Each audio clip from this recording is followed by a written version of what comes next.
Hello दोस्तों, आप देख रहे हैं एक्सीलेंट स्टडी पॉइंट।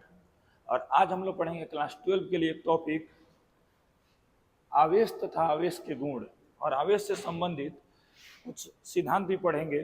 ठीक, यदि आपको वीडियो पसंद आता है तो वीडियो को लाइक करिए और चैनल को सब्सक्राइब करिए और अपने दोस्तों के पास भी शेयर करिए। तो चलिए वीडियो को बिना लंबा किए शुरू करते हैं। आज का हम अपना टॉपिक आवेश। तो सबसे पहले हम जानेंगे कि आवेश होता क्या है। मैंने आपका टाइम बचाने के लिए पहले से मैंने लिख रखा है। ठीक, देखिए आवेश होता क्या है।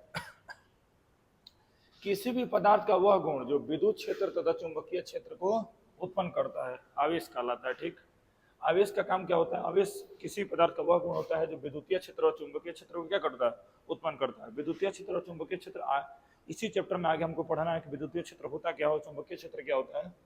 तो आवेश का जो काम होता है वो क्या होता है, विद्युतीय क्षेत्र और चुंबकीय क्षेत्र को उत्पन्न करना होता है। देखिए कब विद्युतीय क्षेत्र उत्पन्न होगा और कब चुंबकीय क्षेत्र होगा, इसके लिए आपको ये देखना होगा। नोट 1, स्थिर आवेश के कारण उत्पन्न होता है क्या, विद्युतीय क्षेत्र। और विद्युतीय क्षेत्र को सूचित करते हैं कैपिटल ई से। ठीक, तो स्थिर आवेश के कारण उत्पन्न होता है विद्युतीय क्षेत्र। तो याद रखिएगा, स्थिर आवेश के कारण क्या उत्पन्न होता है, विद्युत क्षेत्र उत्पन्न होता है। और गतिशील आवेश के कारण उत्पन्न होता है विद्युतीय क्षेत्र यानी ई और चुंबकीय क्षेत्र बी।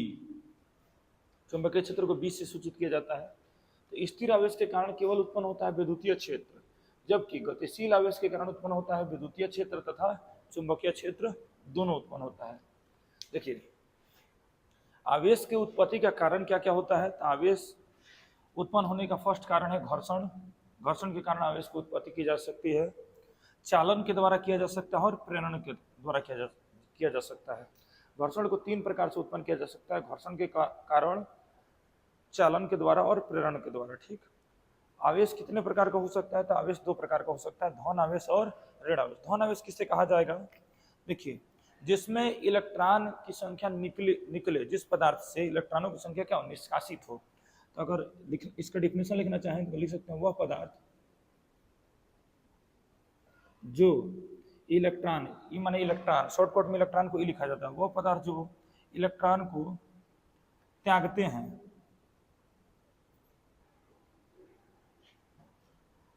वह पदार्थ जो इलेक्ट्रॉन का त्याग करते हैं, ये बढ़िया रहेगा, करते हैं, वो क्या होते हैं, धनावेशित। और ऋणावेशित क्या होते हैं, वह पदार्थ जो इलेक्ट्रॉन को ग्रहण करते हैं। जो इलेक्ट्रॉन को ग्रहण करेंगे वो बन जाएंगे ऋणावेशित, और जो इलेक्ट्रॉन को त्यागेंगे वो बन जाएंगे धनावेशित। ठीक, तो धनावेश किसे कहेंगे, वह पदार्थ जो इलेक्ट्रॉन का त्याग करता है उसे धनावेशित बोलते हैं। ऋण आवेशित किसे बोलेंगे, वह पदार्थ जो इलेक्ट्रॉन का ग्रहण करता है। जिसमें एग्जाम्पल के रूप में लाइफ एग्जाम्पल आप देख लीजिए। लाइफ में आपके एग्जाम्पल के रूप में, यदि आप किसी से पैसा लेते हैं तो आप खुद बोलते हैं कि मैं ऋण में हूँ, मैं कर्ज में हूँ, माइनस में हूँ। तो यदि कोई इलेक्ट्रॉन को ग्रहण करता है, लेता है, तो वो किस में है, ऋण आवेश में है। अगर कोई इलेक्ट्रॉन को देता है तो किस में जाएगा, यदि कोई पैसा देगा तो प्लस में है, लेगा तो माइनस में। तो उसी प्रकार अगर कोई इलेक्ट्रॉन त्याग करेगा, मतलब किसी को देगा, तो बनेगा धन आवेशित। अगर कोई लेगा तो बनेगा ऋण आवेशित। आवेश का गुण देख लेते हैं हम लोग। यह एक अदिश राशि है, यह क्वांटिमीकृत होता है। क्वांटिमीकृत हम आगे आपको बताएंगे। यहाँ से एक फार्मूला बस लिख लीजिए, Q बराबर प्लस माइनस NE।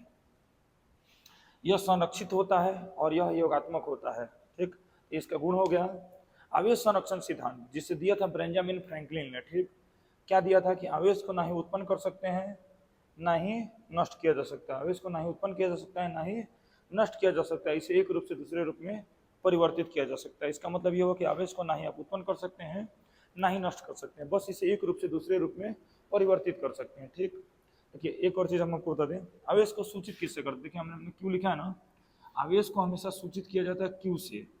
ये भी लिख लीजिएगा नोट्स में अपने, आवेश को क्यू से सूचित किया जाता है। और आवेश का जो मात्रक होता है वो होता है कूलाम, और कूलाम को शॉर्टकट में लिखा जाता है सी से। आवेश को सूचित करते